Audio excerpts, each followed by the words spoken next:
pessoal, sejam bem-vindos! Estamos começando o programa Crianças em Movimento, programa semanal na web para quem gosta de crianças e de esporte. Um programa leve, descontraído e com muito conhecimento para ser compartilhado por grandes especialistas que estão aqui junto comigo, pessoal. Começando, eu vou apresentar a vocês Cláudia Barros, fundadora do Movimento Mirim. Seja muito bem-vinda, Cláudia! Oi, gente, tudo bem? Muito bacana, estou super feliz de estar aqui hoje, começando esse projeto. Acho que vai ser muito legal, um espaço muito bom para a gente conversar um pouquinho sobre criança e sobre movimento. Muito bom, muito bom. E do Rio de Janeiro para o mundo, sim, ela que está aqui, professora Renata Rodrigues. Seja bem-vinda, minha querida. Ok, pessoal, tudo bem? Diretamente do Rio de Janeiro, nesse programa Crianças em Movimentos, e vamos ter um bate-papo muito bacana. Um prazer, Marcelo, um prazer, Cláudia. Prazer todo nosso, professora Renata Rodrigues. E programa bom, galera. Toda semana tem convidado bom também. E para começar o nosso programa, nada melhor do que ela, Camila Brandão, fundadora do Instituto Spara, que é pioneiro no nado artístico adaptado. Seja bem-vinda, Camila. Obrigada, Marcelo, Claudinha, Renata. É um prazer imenso estar em um programa com vocês, mas principalmente estrear. Então, vamos com tudo aí, sucesso para vocês. Obrigada pelo convite. Muito bom, pessoal. E como não podemos deixar, vamos já começar no pique aqui, já vamos começar a perguntar para os nossos especialistas, para a nossa convidada Camila. Começando com você, Claudinha. Por favor, conta para a gente qual a importância do movimento para as crianças, Cláudia. Gente, olha só, se a gente for pensar no comecinho de vida das crianças, o movimento ele é fundamental porque ele viabiliza literalmente o desenvolvimento, né? Vamos lembrar que aquele bebezinho pequenininho, ele ainda não acessa a linguagem verbal. E ele precisa primeiro se comunicar com os outros, e o corpo é fundamental para isso, é uma ferramenta para isso. Nesse momento ele está em linguagem corporal, então ele sinaliza com o corpo dele o que ele quer, o que ele não quer. O movimento também viabiliza que ele faça diversas descobertas nesse mundo. Então, por exemplo, a partir do momento que ele começa a ter domínio da mãozinha dele, que ele começa a pegar os objetos do mundo, é a partir do momento que ele começa a se deslocar pelo ambiente, que ele começa a conceber que ele é uma coisa diferente de todas as outras coisas do mundo. Isso se a gente pensar no comecinho da vida. Mas depois, se essa criança ela for de verdade continuando a se movimentar, a se exercitar, hoje a gente sabe, a neurociência hoje sabe que o exercício físico, ele ocasiona, na verdade, um aumento de células nervosas, né, que são os neurônios, quer dizer, existe essa neurogênese aí, esse crescimento de neurônios, principalmente numa região que é fundamental para a memória, que é o hipocampo. Então, se a gente cultivar essa cultura com as nossas crianças de se movimentar, de verdade mesmo, a gente também está facilitando todo esse desenvolvimento cognitivo. Sensacional. Isso aí, galera. Então, não, criança em movimento, turma. É importante, como aí a gente pôde ouvir pela fala da Cláudia, criança em movimento, turma, muito importante. Camila, conta um pouquinho. Eu venho acompanhando o projeto do Spara. Gente, eu sou um apaixonado pelo projeto de vocês. Uma coisa linda, um trabalho maravilhoso lá que você realiza junto com as outras meninas aqui, a Angélica, a Lara, a Luísa, né? Fantástico. Mas me conta uma coisa. Nesses 3 anos que eu venho acompanhando o projeto de vocês, eu vejo que vocês vêm cada vez mais melhorando o trabalho, né? Ou seja, as meninas começam cada vez mais a entregar coisas que a gente não imaginava há 3 anos atrás. Então, a pergunta que eu faço para você, como é que é o trabalho que você realiza para correr esse aprimoramento aí, que fica nítido no repertório motor dessas crianças e jovens que fazem parte aí do projeto? Olha, Marcelo, você falou muito bem que a gente tem uma equipe aí, né, junto, trabalhando para isso. Então, a nossa equipe conta com a Angélica, a Isabela e a Luísa, que são as técnicas que estão ali na borda da piscina, e tem eu também, como fisioterapeuta. É uma equipe que tem muita expertise, não apenas técnica, né, mas também na modalidade em si, porque somos todas ex-atletas de nado artístico, e com certeza é um fator que contribui muito para esse processo de aprendizagem deles, né? Ao longo do nosso percurso, claramente, a gente foi aprimorando o nosso repertório de estratégias, também a nossa capacidade de observação e individualização da aprendizagem de cada um deles. o que cada um ia mostrando para a gente.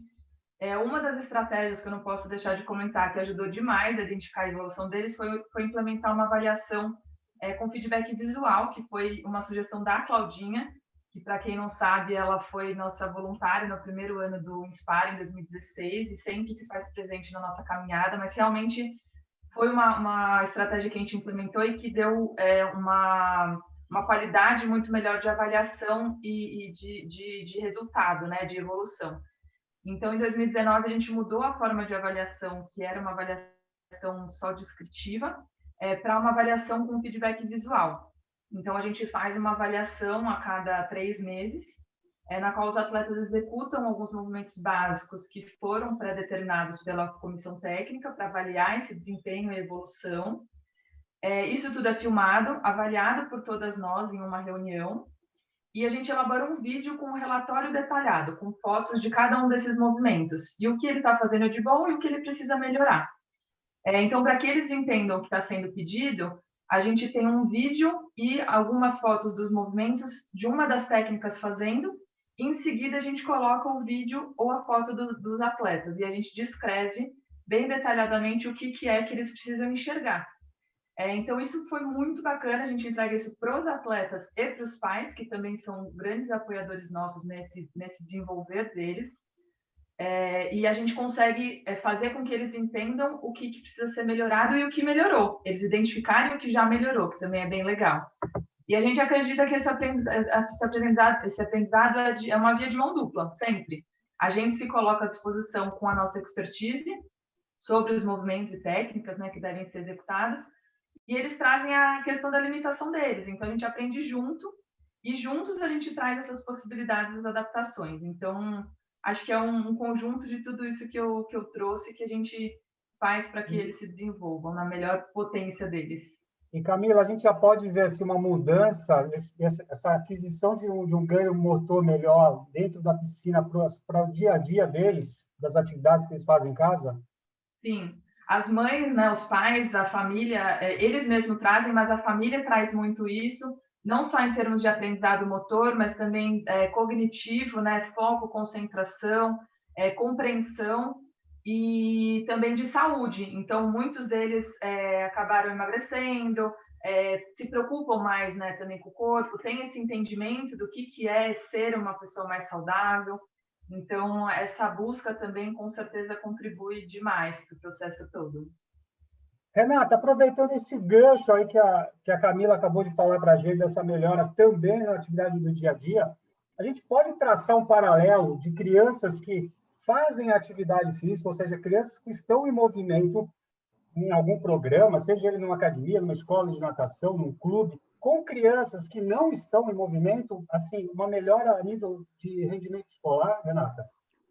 Então, Marcelo, já temos estudos científicos que apontam essa melhora, que crianças que estão engajadas em um programa esportivo, seja na escola, ou seja, no clube, academia ou outra instituição, têm um melhor desempenho acadêmico. Inclusive, o American College trouxe para a gente um documento, acho que em 2016, já deve ter feito uma nova revisão, que é sobre um estudo enorme, tá? Que traz esses benefícios. E quanto mais cedo essa criança é colocada em atividade física, fazendo uma participação esportiva, melhor é no desempenho dela acadêmico. Ela melhora a concentração, ela melhora o foco, ela melhora a capacidade de assimilar conhecimentos diferentes, porque ela alimenta e ela está integrada, porque tudo passa pelo corpo, né, Marcelo? A gente tem que registrar pelo corpo para poder dar a nossa mente, nosso pensamento. Então, é muito favorável e é nítido para quem está na prática, né, no chão da quadra, ou na borda da piscina, ou no campo, é nítido aquela criança que está atrelada a um programa esportivo, o quanto que tem de feedback da família, dos professores, dos educadores, que essa criança se desempenha melhor. Então, acredito que isso seja cada vez mais um olhar que nós temos que ter e valorizar a educação física nas escolas e também a prática esportiva em clubes, instituições e nas academias. Fazendo uma provocação rapidinha para você, Renata, você não acha que os professores precisam vender, entre aspas, mais isso para a direção de escolas, principalmente, que é a grande base, né? A nossa base é na escola. Né? Todo mundo aqui, né, passou na escola, bem ou mal, nós passamos na escola. Então, a gente não precisa trabalhar mais isso? Precisa. O professor de educação física, ele tem que entender que ele não se limita só a chegar da aula dele na quadra. Ele tem condições, pela própria formação universitária dele, de dialogar com esses outros profissionais, profissional de português, de matemática, com a direção, e mostrar o quanto que a disciplina dele interfere e positivamente no desempenho acadêmico dessas crianças. Então, ele tem que fazer esse paralelo, ele tem condições para isso e tem que dialogar para fazer com que essa educação física não fique como taxada de atividade extra, e sim uma atividade fundamental para o desenvolvimento das crianças. Perfeito, perfeito. Grande professora Renata. Então, galera, ó, explodiu a cabeça. Primeira explosão de cabeça aqui no programa. Vamos dialogar, vamos vender mais a nossa atividade, tem estudo, vamos atrás disso. Além de dialogar, o que é muito importante? A gente saber como motiva e engaja. Então, eu pergunto para você, Camila, porque eu vejo o seu grupo... Gente, são umas pipocas elétricas, aquelas crianças e jovens no seu grupo. Me conta uma coisa, como é que você motiva e engaja tanto, não só, né, as crianças e os jovens que participam, mas também a família, né? Conta um pouquinho para a gente, que acho que isso é importantíssimo para você, independente do grupo ou modalidade que você pratica. Eu acho legal, só até já ia pegar o gancho da Renata para falar sobre a inclusão também na aula de educação física, né? Porque muitas vezes a aula de educação física é taxada como uma atividade extra, né? Tipo, agora a gente vai brincar, né? Aquela coisa mais relax, mas também colocar não só a importância da atividade física, né? Da aula de educação física, mas a inclusão das pessoas com deficiência nessa aula, né? Porque muitas vezes você deixa a pessoa com deficiência física ou cognitiva meio de café com leite. E essa não é a ideia, né? A ideia é realmente integrar. Então, a criatividade é muito importante, e isso tem tudo a ver também com o que eu vou falar agora, mas eu acho que todo mundo tem ferramentas, todo mundo tem potencial para criar estratégias e trazer todo mundo para perto, não só pessoas com deficiência, às vezes aquele aluno que não se dá bem com o handball e a aula é de handball, né? Então, por aí vai. Mas você sabe, Marcelo, que quando eu recebi essa pergunta sua, eu falei, gente, eu preciso falar de motivação pré e pós-pandemia, pré e peri, né? Pré e durante pandemia, porque são dois momentos completamente diferentes. Então, se você me permitir, eu vou dividir essa resposta em dois momentos, né? Bom, eu cuido da parte administrativa, né? Mais da parte administrativa, que eu sou gerente do Inspara, mas pelo menos uma vez por semana eu sempre estava ali na piscina para ajudar, né? Ou para dar apoio para as técnicas, para os atletas e para as famílias que também sempre estão ali esperando o treino, né? E com certeza, sem sombra de dúvida, esse é o melhor momento da minha semana, que é o fogo, é o combustível do meu motor, o que me alimenta e me motiva a continuar, né? Porque você está vendo aquilo tudo que você está no computador organizando, você está vendo ali o produto, vamos dizer assim. Então, com certeza, é um dos melhores momentos ali. E assim, a motivação, eu não vou generalizar, obviamente, mas a vivência que a gente tem com as pessoas com deficiência, sem querer rotulá-los como, eles são muito alegres sempre, eles são muito... Mas eles são. Mas por quê? É uma essência deles, de querer estar lá, de estarem motivados, de quererem essa troca, de estar com os amigos, essa valorização do grupo. Então, essa troca de motivação é muito legal, porque não é a gente que tem que motivar sempre. Eles também nos motivam. Então, acho que todo o nosso trabalho é baseado em uma troca. Mas, claro, né, tem aqueles dias mais específicos que tem alguém que não está muito bem naquele dia e que a gente precisa ter alguma estratégia. E a gente trabalha muito com observação e comunicação, né? Observação e conversa. Então, observar o que aquele aluno, aquele atleta está te mostrando naquele dia, e dentro das suas estratégias, das suas experiências, propor aquilo que vai funcionar naquele dia para aquele aluno, porque não necessariamente é sempre a mesma estratégia. Então, ao longo do tempo, a gente vai também conhecendo a personalidade de cada um deles, vai observando o que precisa para conseguir alcançar o objetivo daquela aula, e às vezes não dá certo, e está tudo bem. Então, esse respeito também, né, à sua limitação e a limitação da sua equipe, dos seus atletas. Então, acho que comunicação e observação, obviamente que assim, eu nem entro na questão de estratégias de motivação, porque acho que são N, seria impossível a gente, né, elencar aqui. E um Mas dia é acho que é diferente do outro a comunicação também, e né? observação. Maravilha, maravilha. Claudinha, me fala uma coisa, considerando a geração alfa, galera, a geração alfa, aqueles nascidos a partir de 2010, tá? Aquele garoto que está aí com você na sua piscina, na sua quadra.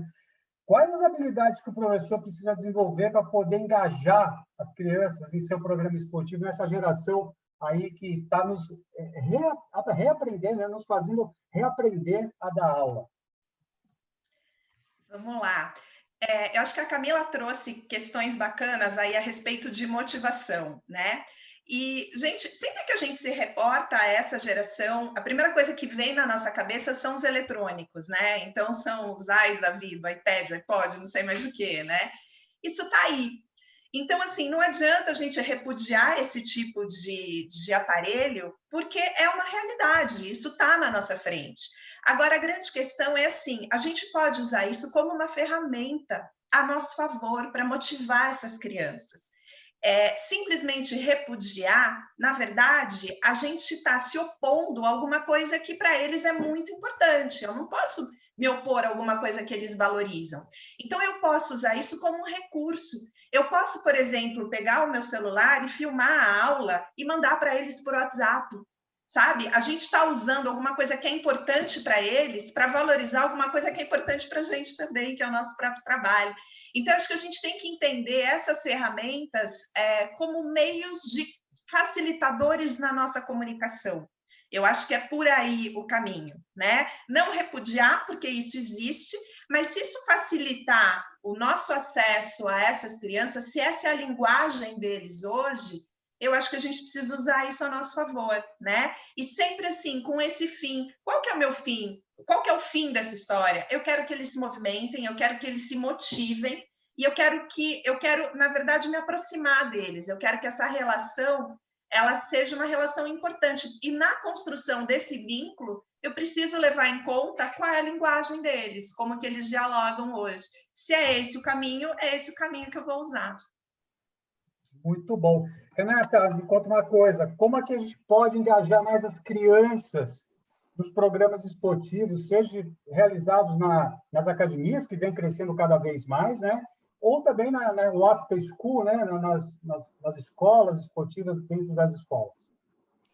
Essa pergunta, quando você me fez, eu adorei. Porque, primeiro, no final do século passado, né, na virada dos anos 90, início do novo século, foi quando houve também esse boom dos programas esportivos nas academias, porque ficava muito restrito aos clubes, instituições e algumas escolas que faziam extraclasse, e aqui no Rio de Janeiro tem os clubes escolares, que eu também acredito que tem em outros estados do nosso país, que são clubes esportivos após as aulas.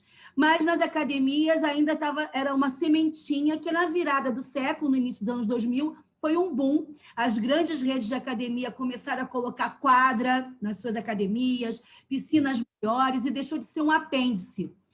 A área esportiva deixou de ser um apêndice no fitness e virou um grande ramo, e um ramo que cresceu muito, e que hoje é um dos pilares de muitas academias, é esse trabalho infantil. Agora, não adianta ter tecnologia, não adianta ter instalações maravilhosas se o professor continuar ensinando como no século passado.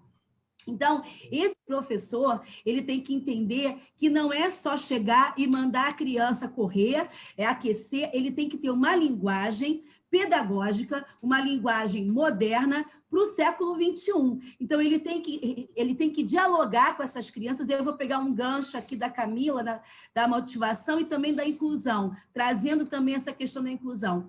Essas crianças, elas não precisam ter uma deficiência para serem excluídas. Basta a sua aula ser uma aula que não desperta o interesse, que não desperta a vontade de realizar. E parte do princípio de que o professor ele tem que ser o melhor exemplo, ele tem que se jogar na atividade com essas crianças e mostrar que ele ama aquilo ali e que ele está aberto a ouvir.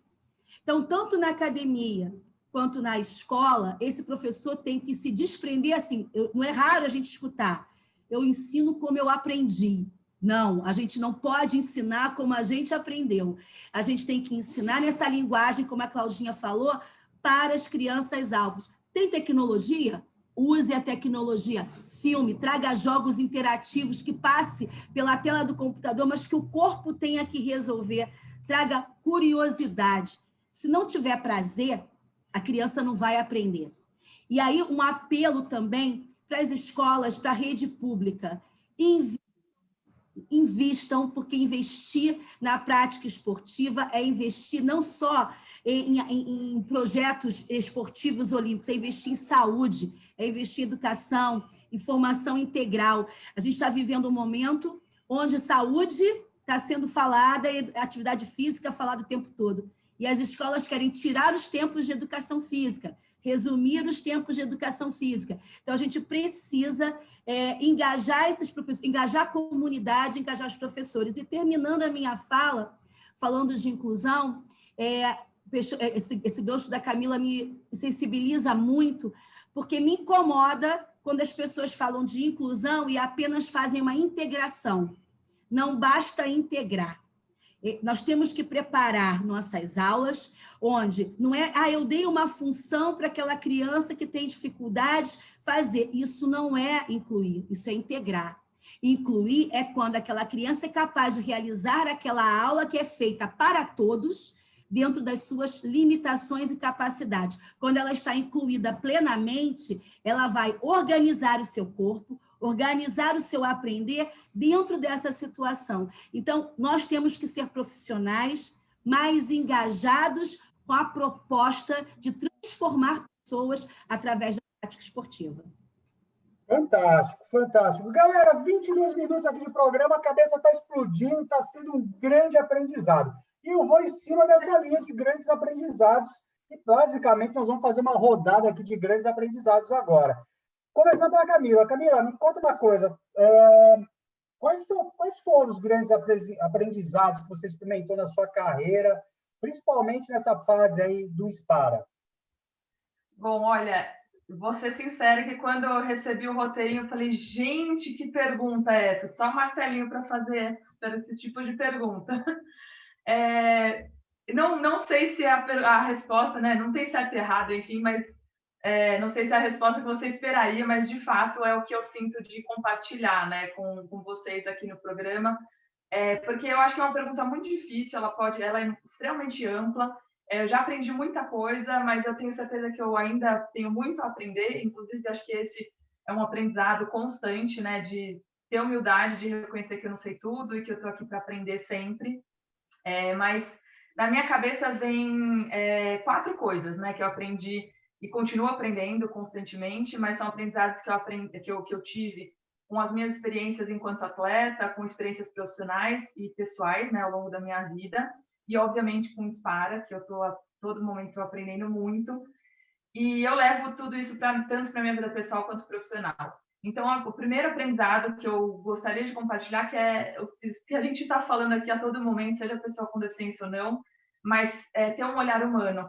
Então, enxergar a pessoa como ela é, sem mais, nem menos, com os defeitos, as qualidades, limitações potenciais, né, sejam eles quais forem.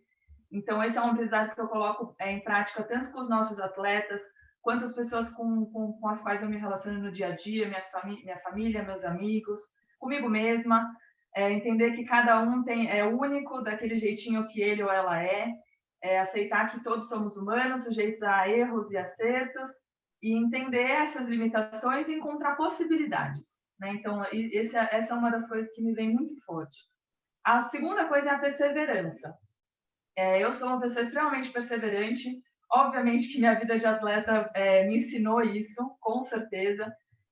Mas também eu tenho, né, exemplos grandes do Inspara, que quando a gente tem alguma dificuldade financeira, né, todo mundo sabe que terceiro setor aqui no Brasil não é brincadeira, a gente tem bastante barreira, mas que a gente vem constantemente também quebrando, né, e superando. Ou quando tem algum imprevisto, aparece uma pandemia do nada e a gente tem que rebolar nos 30, né? Acabei não terminando eu falei que ia separar pré e pós-pandemia, aquela pergunta que rolou da motivação, e acho que é isso, né? Conseguir tirar estratégias e criatividade para usar essa tecnologia a nosso favor, sendo que eles estão com um super estímulo, né? De tecnologia, de computador, então acho que é perseverar, né? Você encontrar estratégias dentro de você que vão te ajudar a superar aquela barreira, ou enfim.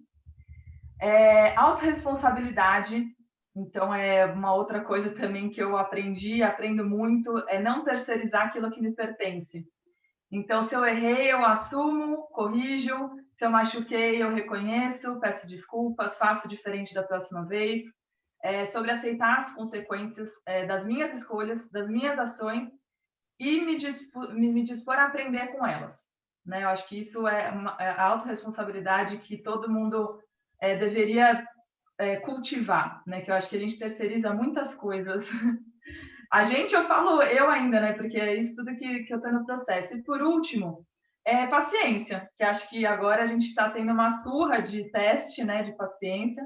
Então, um dos meus maiores aprendizados, ao mesmo tempo, os maiores desafios, acho que nos dias atuais, né, está sendo testada na sua maior potência. Mas outro dia eu li algo sobre paciência com as crianças que eu queria compartilhar aqui, porque eu peguei esse aprendizado também para a minha vida. O texto ele dizia que a gente não precisa aprender a ter mais paciência. A gente precisa aprender qual que é o nosso limite e saber lidar com aquilo antes da gente extrapolar, em qualquer situação da nossa vida. Então, se eu me conheço, eu sei até onde eu vou. E aí, quando eu precisar parar, seja meditando, seja dando uma volta no quarteirão de máscara, seja qualquer estratégia que você encontrar, para que você não extrapole aquilo. Então, na verdade, não é ter mais... Porque eu sempre falo, preciso ter mais paciência. E talvez não. É esse conhecimento de saber qual é o meu limite, de respeitar esse limite e ver o que eu posso fazer, quais estratégias eu posso utilizar para não ultrapassar isso, né? Então, qualquer que seja essa estratégia, porque ela é individual e intransferível, mas que seja um aprendizado, acho que para todos nós. É uma coisa que eu também carrego para a gente se manter firme dentro desse caos, né? Acho que é isso. Muito bom, muito bom. Então, galera, olhar humano, perseverança, autorresponsabilidade e paciência, os quatro grandes aprendizados que a Camila aí compartilhou com a gente, galera. Se fosse o Galvão Bueno, eu ia gritar, tetra! Mas muito bem. Vamos lá, Cláudia, conta para a gente, você que está nessa fase dando curso para professores, para diferentes instituições, conta um pouquinho para a gente quais são os grandes aprendizados desse momento. Nossa, acho que a Camila trouxe tanta coisa, não sobrou muita coisa, gente. Mas eu vou resumir tudo em uma questão só. Eu acho que quando a gente é apaixonado por aquilo que a gente faz de verdade, a gente mobiliza e a gente encontra caminhos, né? Então, a gente está num momento super difícil e eu acho que esse programa é a maior prova disso. A gente não estaria aqui nessa plataforma, pensando em usar essa plataforma, pensando em criar um programa como esse, se a gente não tivesse nesse momento. Então, eu acho que a gente sempre busca, se a gente gosta de verdade daquilo que a gente faz, se a gente está encantado com aquilo, a gente vai mobilizar essas emoções na gente, a gente vai buscar um caminho. Então, eu acho que o grande aprendizado hoje, trabalhando com professores em diversos universos, né, conhecendo muito, não dá errado quando você se dedica e quando você fez a escolha que, na verdade, assim, o que te mobiliza, né? Por que você fez aquela escolha? Da onde que veio aquilo tudo? Então, eu acho que a grande questão é essa. Técnica, conhecimento, informação, tudo isso, na verdade, tem que estar nesse pacote. Mas o mais importante, aquilo tem que estar ancorado essa foi a escolha da tua vida. Então, aquilo tem que fazer sentido para você. Na época que eu gerenciava programa infantil, e eu fiz isso durante muitos anos, né? Durante 20 anos, tinha uma coisa que eu sempre trazia assim, para a minha equipe, né? Que era a seguinte: essa aula ela vai ter 45 minutos. Vão ser os melhores 45 minutos dessa criança e seus também, ou vão ser os piores, porque o tempo é o mesmo, né? Se a gente for olhar no relógio, ela vai começar naquele horário, ela vai terminar naquele horário. O que você vai fazer desse período de tempo, quais são as trocas que você vai ter com essa criança, são escolhas suas. Então, faça disso o melhor, né? Faça disso, enfim, a tua assinatura. Você assinaria esse trabalho? É disso que a gente está falando, né? Então, eu acho que esse é o maior de todos, assim. E trabalhando com muitos professores, eu não tenho ideia, de verdade. Acho que a Rê também não. De quantas, nem você, né, Marcelinho? De quantas pessoas, de alguma forma, a gente acabou inspirando, e mesmo sem saber, né? Quantas pessoas passaram pelos cursos que a gente dá. Não tenho ideia, de verdade. Eu tenho certeza que bem mais, nossa, muito mais do que 1000. Não tenho ideia de quantos são. Mas, assim, eu aprendi muito com cada um deles, sabe? Porque tinha esse brilho no olhar. Se não tem esse brilho no olhar, esquece, o teu trabalho não vai para frente, aquilo não rende. Eu acho que esse é o grande ponto de partida. Fantástico. Então, aí, galera, deixa a sua marca aí nas pessoas, a sua marca positiva, aí, faça o bem. Use o poder de transformação que você e o esporte têm aí para a vida das crianças e futuros, né, adultos aí. Renata, me conta aí, quais foram os seus grandes aprendizados aí enquanto gestora aí de instituições esportivas? E professora, claro, sempre professora. Então, as meninas falaram coisas que realmente são importantes e que fazem parte da minha vida. Mas eu vou tentar acrescentar aqui mais alguma coisa. Uma das coisas que mais eu aprendi é que não adianta eu estudar, não adianta eu ter a função de professora ou de gestora se eu não tenho a função de pessoa humana.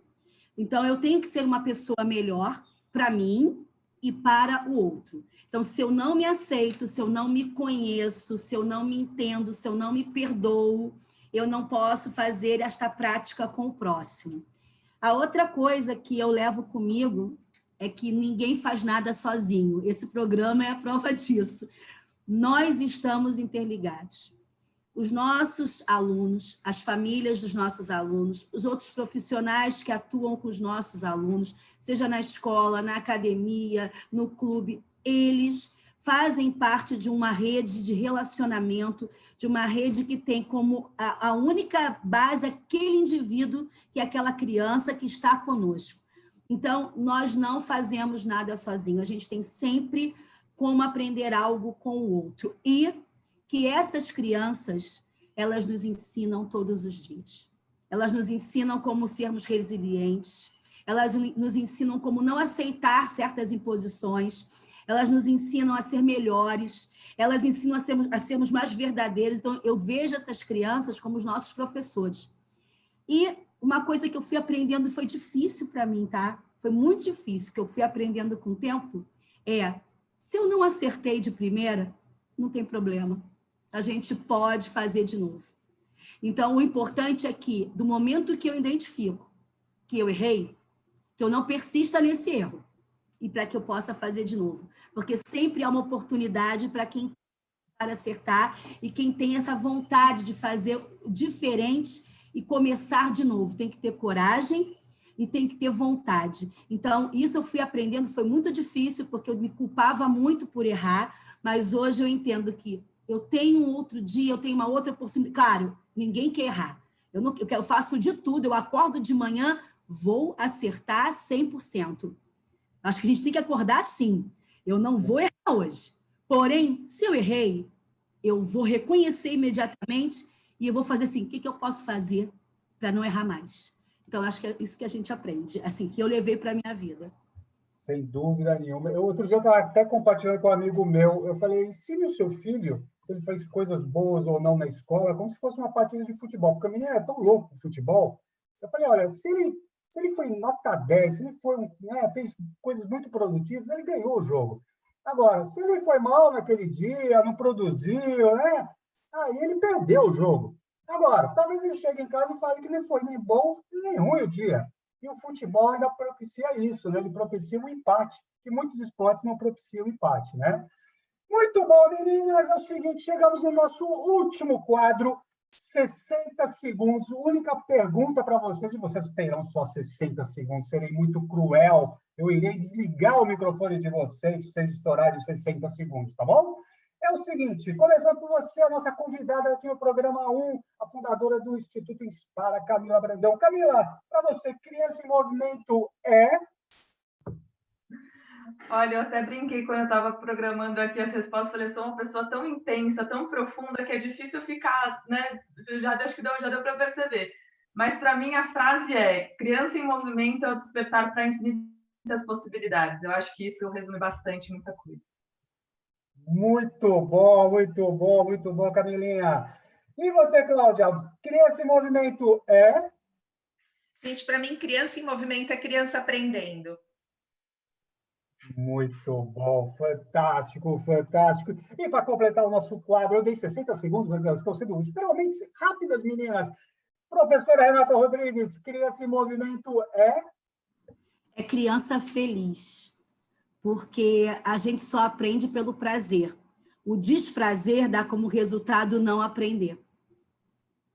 Muito bom, muito bom. Para eu não ficar excluído desse quadro, eu vou também falar que Criança em Movimento é oportunizar um melhor adulto no futuro, turma. Muito bom, meus queridos. Eu espero que vocês tenham gostado desse programa, mas antes da gente terminar, e já convocar vocês para verem o segundo, porque esse aqui é um programa semanal, Crianças em Movimento, toda semana nas redes sociais aí, turma. Eu vou querer as despedidas, lógico, todo programa também tem suas despedidas, as suas propagandas, então eu quero saber o que vocês vão fazer ao longo da semana, meninas. Vamos começar por você, Camila. Eu gostaria muito de agradecer por esse bate-papo, foi incrível, aprendemos muito. Tá? Então, por favor, suas despedidas, minha querida. Eu que agradeço mais uma vez, é sempre um prazer. Agora também conhecendo a Renata, a Marcelinho, a Claudinha já são parceirões aí de longa data. É sempre um prazer, eu aprendo muito com vocês também. São modelos para não só para mim, eu tenho certeza que para muita gente, assim como a Claudinha falou, o alcance de vocês com certeza é muito grande. Agradeço pela oportunidade de dividir o que a gente faz, né, pelo que a gente acredita, que é um mundo que realmente respeite a diversidade e não só respeite, mas valorize. Né? A gente falou tanto de inclusão da pessoa com deficiência no ambiente, né, de esporte e atividade física, mas tanto das pessoas sem deficiência, o quanto elas ganham de ter essa convivência, né? Então, você falou de serem adultos melhores, e a gente realmente acredita nisso, né? Que a diversidade, ela é para todo mundo. Então, todo mundo sai ganhando, não tem ninguém perdendo nessa história. Então, convido todo mundo a conhecer o nosso instituto. O nosso Instagram é @inspara.instituto. A gente sempre está colocando lá sobre os nossos eventos, atividades, mesmo sem a piscina, né, que é nosso ambiente de treino, a gente está mantendo os treinos online. Então, também, quem quiser conhecer melhor ou tiver alguma experiência e puder ajudar enquanto voluntário, também a gente sempre agradece. Então, seja só para conhecer o trabalho, já está lindo, divulgar também. Obrigada. Muito obrigado você, querida. Cláudia, suas despedidas, minha querida. Conta o que você vai estar fazendo essa semana e até semana que vem. Gente, antes de contar, eu queria, assim, de verdade, agradecer muito a audiência, né? Quem está assistindo a gente e essas 3 pessoas tão queridas. Na minha vida profissional, a gente, enfim, né, já fiz muita coisa, mas tem 3 lugares por onde eu passei, que são 3 lugares muito especiais e que fizeram parte de toda a minha formação. O primeiro lugar foi o Paineiras, onde eu fui técnica de nado sincronizado, e está representado aqui pela Camila, que foi minha atleta maravilhosa, campeã brasileira, campeã sul-americana, e hoje está nesse projeto lindíssimo que é o Inspara, né, que a gente, enfim, atuou juntas. Então, é muito bacana ter uma representante tão especial assim. O outro lugar foi a Competition, que, enfim, eu fiquei 10 anos lá como professora e depois fazendo a gestão da área aquática, e o Marcelo foi um professor muito especial na época que eu estava lá, e depois, né, gestor, enfim, foi um cara incrível, e está aqui, né, ele representando toda aquela empresa que me formou. E o último lugar, que foi a Companhia Atlética, antes de eu abrir o Movimento Mirim, está aqui representada pela Renata. A Renata, na verdade, eu lembro quando eu entrei na companhia, eu entrei em contato com muita gente, assim, incrível, e eu sempre pensava, nossa, quando eu crescer, eu quero ser como eles. E a Rê era uma dessas grandes referências para mim. Então, assim, esse programa, essa estreia hoje para mim é muito bacana, porque, de certa forma, está me ajudando a reviver, né, essas memórias todas. Então, isso está sendo incrível. E agora, falando dessa semana aqui, na Movimento Mirim, gente, se vocês entrarem em www.movimentomirim.com, essa semana, somente essa semana, na verdade, a gente vai abrir e fechar o carrinho na sexta-feira, a gente vai ter uma promoção muito, muito bacana dos cursos online, a formação completa de desenvolvimento infantil. A gente tem 5 cursos lá, os 5 cursos vão estar com essa promoção na sexta-feira agora, então aquela promoção relâmpago, abriu o carrinho, fechou o carrinho à meia-noite, e aí depois volta tudo ao normal. Então, assim, não deixem de acessar essa página e, enfim, se vocês tiverem alguma dúvida, o WhatsApp de lá é 11 950 61 80 20, aí a gente explica tudo para vocês direitinho, tá bom? Muito bom, com certeza, galera. Não perca aí, hein? A partir de amanhã aí, abre o carrinho da Cláudia. Vamos lá no Movimento Mirim. Professora Renata, me conta as suas despedidas, me conta que acho que tem live, as suas lives são fantásticas. Me conta, minha querida. Então, Marcelo, muito obrigada, Cláudia, por esse convite. Camila, adorei conhecer e poder conhecer melhor não só o seu trabalho, mas você também. Estar aqui realmente é uma honra. E dizer que eu tenho um canal lá, o Renata Rodrigues Século XXI, que tem essas lives, Marcelo. Todas as lives estão lá, mais de 200 lives que foram feitas nesse período da quarentena. E a gente vai novamente começar a alimentar agora com... vamos colocar esse programa lá também, e mais algumas outras coisas que nós vamos fazer dentro do canal. No Instagram, eu sou @prof.nata_rodrigues, tudo junto. Então, é só seguir também, que a gente divulga todo mundo, e também tem ali algumas dicas de trabalho. E essa semana eu tive que pegar uma cola. Essa semana eu vou estar junto com o pessoal da Universidade Federal do Rio Grande do Norte, no dia 2, no ciclo de lives de Educação Física e Transtorno do Espectro Autista. O mediador é o Ricardo Andrade. E o canal do Instagram, onde vão ser essas lives, é o @Ricardo Andrade. Então, vai ter muita gente lá, nós vamos estar conversando. E olha o horário, hein? Horário bom, 12:00. Tá bem na hora do almoço, dá para todo mundo assistir. E vai ser, assim, uma forma de nós estarmos debatendo e falando um pouquinho mais sobre o transtorno do espectro autista. Muito bom, galera. Então, não perca a professora Renata Rodrigues aí nas lives essa semana aí, né? Turma, muito obrigado. Se você quiser ver um pouquinho mais, essa pessoa que vos fala, é só seguir o @cucaberta ou seguir o nosso novo projeto, se você gosta de filmes, de séries, desenhos e animes esportivos. Sim, tem muita coisa, nós estamos colocando lá. Você está aí em casa, você precisa de inspiração. Siga o Esporte com Pipoca, galera. Esporte com Pipoca, mais um produto aí, né? Mais um canal de divulgação da consultoria Cucaberta, tá bom? Muito obrigado pela sua paciência, muito obrigado pela sua audiência. E na próxima semana a gente volta com mais um programa Crianças em Movimento. Nós aguardamos vocês, pessoal. Beijos, abraços e até semana que vem com mais um programa. Tchau, tchau!